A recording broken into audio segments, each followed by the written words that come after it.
Hi friends, ఈరోజు మనం వీడియోలో పాపులు మరియు కపట బుద్ధి కలవారు ఆనందంతో జీవిస్తున్నారు. మరి మంచి వ్యక్తులు మాత్రం ఏదో కష్టాలను అనుభవిస్తుంటారు. ఇది తరచుగా చర్చించబడే అంశమే. అయితే దాని వెనుక కొన్ని లోతైన కారణాలు ఉన్నాయి. ఈరోజు మనం ఒక మతపరమైన కథ ద్వారా ఈ కారణాలను అర్థం చేసుకోవడానికి ప్రయత్నిద్దాం. మరి ఆ కథ ఏంటో తెలుసుకునే ముందు మా ఈ వీడియోని లైక్ చేసి సబ్స్క్రైబ్ చేయండి. ఈ వీడియోపై మీ అభిప్రాయాలను కామెంట్ సెక్షన్లో తెలియచేయండి. మరెందుకు ఆలస్యం, సమయాన్ని వృధా చేయకుండా ఈ అద్భుతమైన కథను ప్రారంభిద్దాం. మాధవ అనే ఒక యువకుడు ఒక చిన్న పట్టణంలో నివసించేవాడు. మాధవ తన చుట్టూ ఉన్న వ్యక్తులను గమనిస్తూ ఉండేవాడు. నిరంతరం కూడా అతని మనసులో ఒక ప్రశ్న తలెత్తేది. ఇతరులకు సహాయం చేసి సత్యం మరియు నిజాయితీ మార్గంలో నడిచేవారికి ఎల్లప్పుడూ ఏదో చెడు జరుగుతుందని అతను గమనించాడు. అయితే అబద్ధాలు, మోసం మరియు మోసంలో పాల్గొన్న వారికి తరచూ సంతోషంగా మరియు విజయవంతంగా కనిపిస్తున్నారు. ఈ ప్రశ్న మాధవ మనస్సులో పదే పదే వస్తూనే ఉంది. కానీ అతను ఎక్కడా సమాధానం కనుగొనలేకపోయాడు. ఇలా ఎందుకు జరుగుతుందో అని అతను ఆశ్చర్యపోయేవాడు. దేవుడు నిజంగా మంచివారికి అన్యాయం చేస్తాడా అన్నది అతనికి అంతు చిక్కని ప్రశ్నగా మిగిలింది. కొన్ని రోజుల తరువాత ఒక ప్రముఖ పండితుడు ఆ నగరానికి వచ్చాడు. ఆయన జ్ఞానం మరియు ఉపన్యాసాలు నగరం అంతటా చర్చనీయాంశమయ్యాయి. మాధవ మనసులో ఉన్న ప్రశ్నకు ఆ పండితుడి నుండి సమాధానం ఎందుకు పొందకూడదని అనుకున్నాడు. మరుసటి రోజు ఉదయం మాధవ ఆ పండితుని వద్దకు వెళ్ళాడు. మాధవ భక్తితో ఆయన పాదాలకు నమస్కరించి, ఓ గురుదేవా, నా మనసులో చాలా రోజులుగా నన్ను వేధిస్తున్న ఒక ప్రశ్న ఉంది. మంచి పనులు చేసేవారు, నిజాయితీగా జీవించేవారు మరియు ఇతరులకు సహాయం చేసేవారు, వారి జీవితాల్లో దుఃఖం మాత్రమే ఉంటుందని నేను గ్రహించాను. అయితే కపటవాదులు, అబద్ధాలు చెప్పేవారు మరియు ఇతరులకు హాని చేసేవారు ఆనందం మరియు విజయాలతో జీవిస్తున్నారు. అలా ఎందుకు జరుగుతుంది అని ప్రశ్నిస్తాడు. ఆ పండితుడు అతని మాట విన్న తరువాత నవ్వి, కుమారా, ప్రపంచం అనేది మనకు కనిపించే విధంగా ఉండదు. దానిని అర్థం చేసుకోవడం సులభం కాదు. ఈ ప్రపంచం చాలా పెద్దది మరియు సంక్లిష్టమైనది. మీరు దానిని అర్థం చేసుకోవడానికి ఎంత ఎక్కువగా ప్రయత్నిస్తే అది మరింత చిక్కు ప్రశ్నగా మారుతుంది. కానీ మీ గందరగోళాన్ని కొంతవరకు పరిష్కరించే ఒక కథను నేను మీకు చెప్తాను. ఒకప్పుడు ఒక విధవరాలు తన 3 కుమార్తెలతో ఒక పట్టణంలో నివసించేది. ఆమె భర్త యవ్వనంలోనే చనిపోయాడు మరియు ఆమె పిల్లల బాధ్యత మొత్తం ఆమెపై పడింది. ఆమె 3 కుమార్తెలను పెంచడంలో చాలా ఇబ్బంది పడేది. ఆమె పిల్లలను ఒంటరిగా వదిలి ఎక్కడా పని చేయలేకపోయింది. పైగా సమాజం యొక్క వెక్కిరింపులు ఆమె కష్టాలను పెంచాయి. ఆ స్త్రీకి ఎటువంటి మద్దతు కూడా లేదు. ఆమె తన భర్తను గుర్తు చేసుకుంటూ తన కుమార్తెలను ఎలాగోలా చూసుకునేది. నిరంతరం ఏదో చింత ఆమెను బలహీనపరిచాయి. తన పిల్లల భవిష్యత్తు గురించి ఆలోచిస్తూ ఆమె అనారోగ్యానికి గురైంది. ఆమె ఆరోగ్యం చాలా క్షీణించి మంచాన పడింది. ఆమెకు మరణ సమయం ఆసన్నమైంది. ఆ సమయంలో యమధర్మరాజు తన సేవకుడైన చిత్రగుప్తుడిని ఆ స్త్రీ ప్రాణం తీయడానికి పంపాడు. చిత్రగుప్తుడు అక్కడికి చేరుకునేసరికి ఆమె అనారోగ్యంతో పడి ఉందని మరియు ఆమె 3 కుమార్తెలు ఆమె దగ్గర కూర్చొని తీవ్రంగా ఏడవడం చూశాడు.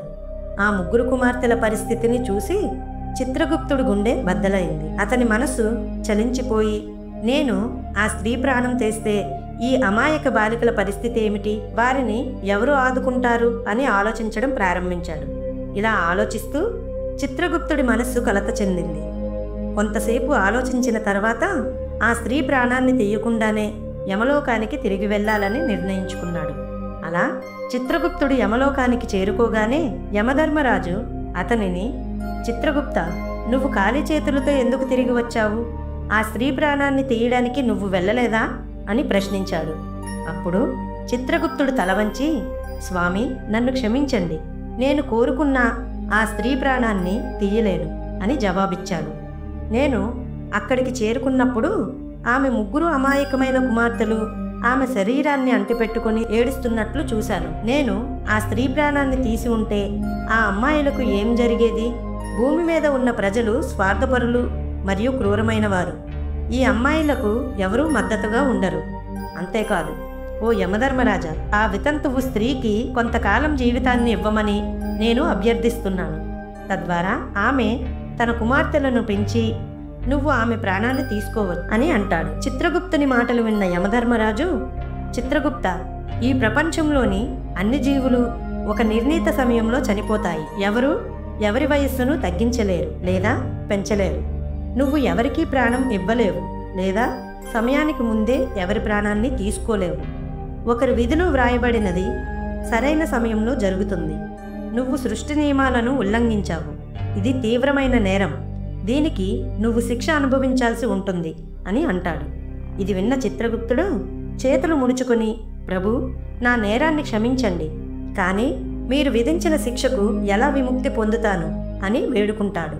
అప్పుడు యమధర్మరాజు తీవ్రమైన స్వరంతో, ఇప్పుడు నువ్వు భూమిపై మానవుడిగా జన్మించి ఈ నేరానికి శిక్ష అనుభవించాలి. నువ్వు అక్కడికి వెళ్ళి మూర్ఖత్వాన్ని చూసి నువ్వు 3 సార్లు నవ్వినప్పుడే నీకు విముక్తి లభిస్తుంది అని చెబుతూ యమధర్మరాజు చిత్రగుప్తుడిని భూమిపైకి తోస్తాడు. చిత్రగుప్తుడు భూమిపై నగ్నంగా కనిపించాడు. అతను బట్టలు లేకుండా చలితో బాధపడుతూ వణుకుతూ రోడ్డు ప్రక్కన పడుకున్నాడు. ఆ సమయంలో ఒక చెప్పులు కుట్టేవాడు అటుగా వెళ్తున్నాడు. తన పిల్లలకు చలి నుండి కాపాడటానికి బట్టలు కొనడానికి బయటకు వెళ్ళాడు. దారిలో ఆ నగ్న వ్యక్తి చలిలో వణుకుతున్నట్లు చూసి అతనిపై జాలిపడి తన పిల్లలకు బట్టలు కొనడానికి బదులుగా అతనికి బట్టలు కొన్నాడు. చెప్పులు కుట్టేవాడు ఆ మనిషికి బట్టలు మరియు దుప్పటి కొన్నాడు. చిత్రగుప్తుడికి బట్టలు ఇస్తూ, సోదరా, నువ్వు ఇలాగే చలిలో పడుకుంటే నీ ప్రాణం కాపాడబడదు. ఈ బట్టలు మరియు దుప్పటి తీసుకో అని వాటిని చిత్రగుప్తుడికి ఇస్తాడు. అప్పుడు చిత్రగుప్తుడు మాట్లాడుతూ, సోదరా, నువ్వు నాకు చాలా గొప్ప ఉపకారం చేశావు. కానీ నాకు కుటుంబం లేదు, ఇల్లు లేదు, తిండి లేదు. ఇప్పుడు నేను ఎక్కడికి వెళ్ళాలి అని అంటాడు. అప్పుడు ఆ చెప్పులు కుట్టేవాడు, అలా అయితే నాతో రండి, నేను నీకు ఆహారం ఏర్పాట్లు చేసి పని ఏర్పాటు చేస్తాను అని అంటాడు. అలా చెప్పులు కుట్టేవాడు చిత్రగుప్తుడిని తనతో పాటు తన ఇంటికి తీసుకెళ్ళాడు.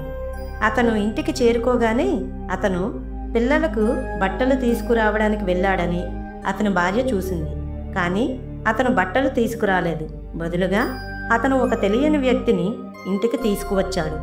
ఇది చూసి అతని భార్య కోపంగా ఉంది. కోపంతో నిండిన భార్య, నువ్వు పిల్లలకు బట్టలు తీసుకురావడానికి వెళ్ళి ఒక అపరిచితుడిని తీసుకువచ్చావు. నువ్వు కుటుంబం గురించి పట్టించుకోవా? లేదా మనం ఏదో విధంగా బ్రతకగలుగుతున్నాం, మరియు ఇప్పుడు నువ్వు అతన్ని కూడా ఇంటికి తీసుకువచ్చావు అని చెప్పింది. భార్య మాటలు విని ఇంటి వాతావరణం వేడెక్కింది. ఆమె చెప్పులు కుట్టేవాడితో గొడవ పెట్టుకుంది. ఆమె చిత్రగుప్తుడిని చెడుగా మాట్లాడటం ప్రారంభించడం చూసి చిత్రగుప్తుడు చాలా బిగ్గరగా నవ్వడం ప్రారంభించాడు. చిత్రగుప్తుడు నవ్వడం చూసి చెప్పులు కుట్టేవాడు ఆశ్చర్యంగా అడిగాడు, సోదరా, నువ్వు ఎందుకు నవ్వుతున్నావు? నువ్వేం చేశావు అని ప్రశ్నిస్తాడు. చిత్రగుప్తుడు నవ్వుతూ, సోదరా, ఆ రహస్యాన్ని ఇప్పుడే చెప్పలేను. సమయం వచ్చినప్పుడు నేను నీకు అన్నీ చెబుతాను. దీని తర్వాత చిత్రగుప్తుడు చెప్పులు కుట్టేవాడి ఇంట్లో నివసించడం ప్రారంభించాడు మరియు అతను చెప్పులు కుట్టేవాడి పనులన్నీ నేర్చుకున్నాడు. అతను అందమైన బూట్లు తయారు చేయడం ప్రారంభించాడు. క్రమంగా ఆ చెప్పులు కుట్టేవాడి బూట్లు రాజ్యమంతటా ప్రసిద్ధి చెందాయి. పెద్ద రాజులు మరియు మహారాజులు కూడా అతని బూట్లు కొనడానికి రావడం ప్రారంభించారు. ఆ చెప్పులు కుట్టేవాడి అదృష్టం ఎంతగా ప్రకాశించిందంటే అతని ఇంట్లో డబ్బుకు కొరత లేదు. రాజసైనికుడు విలువైన తోలుతో ఆ చెప్పులు కుట్టేవాడి వద్దకు వచ్చి, చెప్పులు కుట్టేవాడిని, విను, మన మహారాజు ఈ తోలుతో చేసిన బూట్లు ధరించాలనుకుంటున్నారు. ఈ తోలు చాలా విలువైనది. దాని నుండి ఉత్తమమైన బూట్లు తయారు చేయండి, అది చెడిపోకూడదు అని ఆ సైనికుడు తోలు ఇచ్చి వెళ్ళిపోయాడు. ఇదంతా చెప్పులు కుట్టేవాడు చిత్రగుప్తుడికి వివరించాడు. చూడు, ఇవి రాజు బూట్లు. ఇందులో ఏ తప్పు చేయకు. ఈ తోలుతో బూట్లు మాత్రమే తయారు చేయండి. మీరు బూట్ల తయారీలో ఏమైనా తప్పు చేస్తే రాజుగారు కోపంతో మనకు కఠినమైన శిక్ష విధిస్తారు అని పదే పదే హెచ్చరించినప్పటికీ చిత్రగుప్తుడు ఉద్దేశపూర్వకంగా ఆ తోలుతో చెప్పులు తయారు చేస్తాడు. చెప్పులు కుట్టేవాడు ఆ చెప్పులను చూసి చిత్రగుప్తుడిపై అరిచాడు, ఏం చేశావు? నేను నీకు బూట్లు తయారు చేయమని పదే పదే చెప్పాను, కానీ నువ్వు చెప్పులు తయారు చేశావు. ఇప్పుడు రాజు మమ్మల్ని విడిచిపెట్టడు, మా కుటుంబం మొత్తం చంపబడుతుంది అని కోపాన్ని వ్యక్తం చేస్తాడు. చిత్రగుప్తుడు నవ్వడం ప్రారంభించాడు. ఇది చూసి చెప్పులు కుట్టేవాడి కోపం ఇంకా ఎక్కువైంది.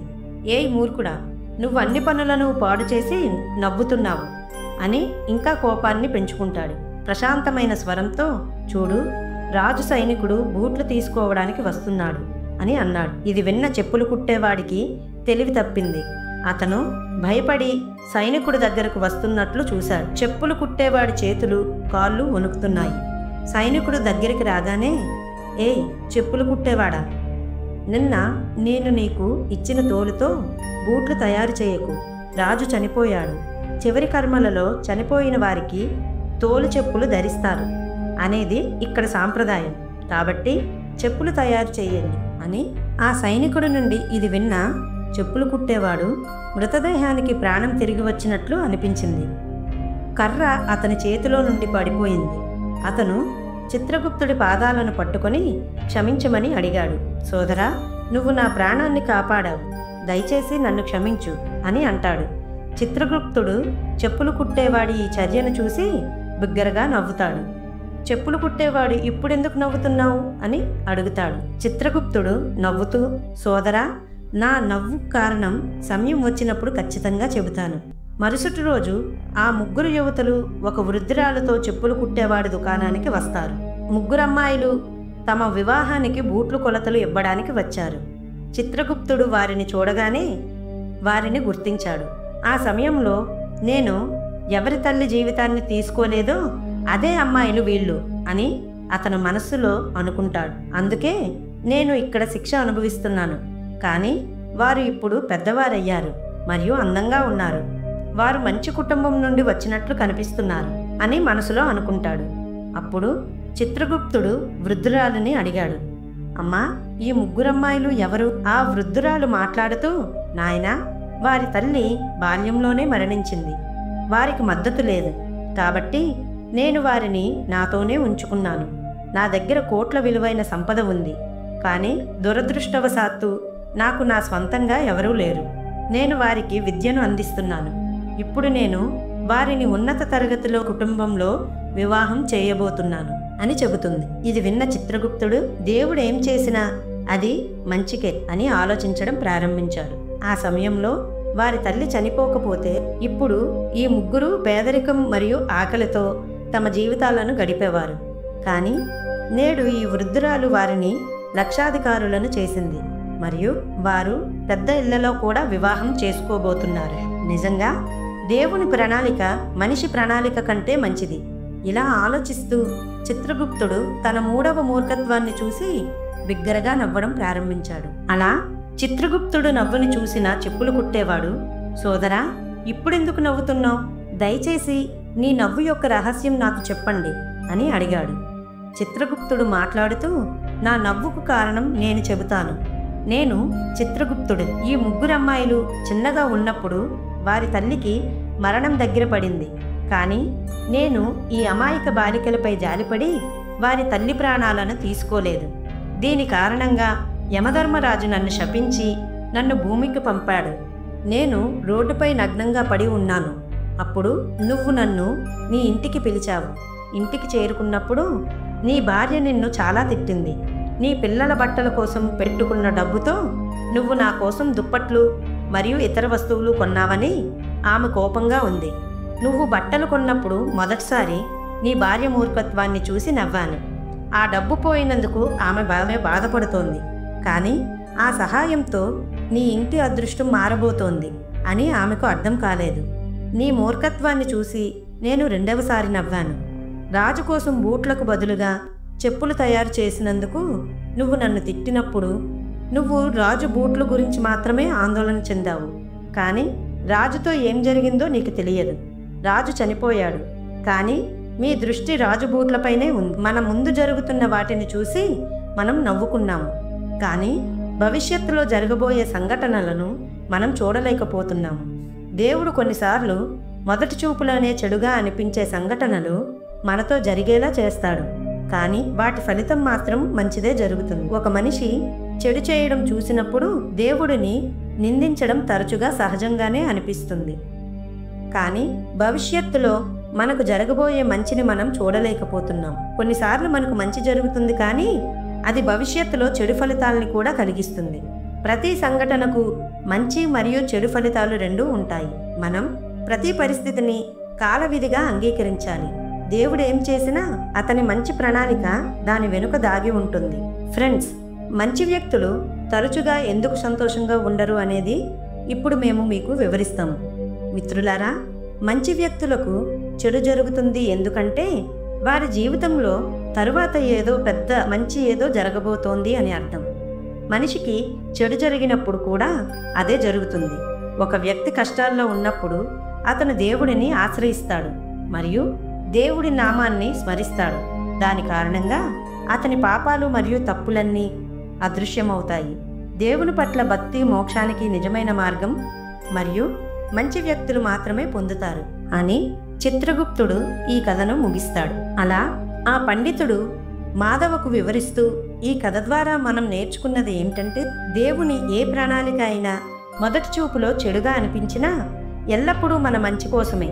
మానవులకు పరిమిత దృష్టి ఉంటుంది. వారు వర్తమానాన్ని మాత్రమే చూస్తారు.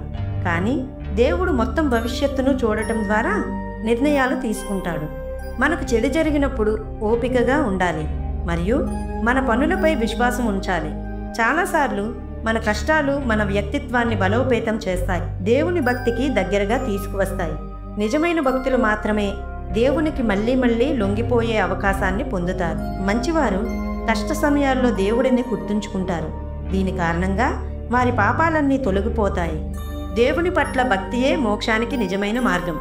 కాబట్టి ప్రతి పరిస్థితిలోనూ దేవుడు చేసిన ప్రణాళికపై మనం విశ్వాసం కలిగి ఉండాలి అని ఆ మాధవకు ఆ పండితుడు వివరిస్తాం. ఇది ఫ్రెండ్స్, ఈరోజు మన వీడియో. మీకు నచ్చినట్లయితే లైక్ చేసి సబ్స్క్రైబ్ చేయండి. ఈ కథ పైన మీ అభిప్రాయాలను కామెంట్ సెక్షన్లో తెలియచేయండి. Thanks for watching.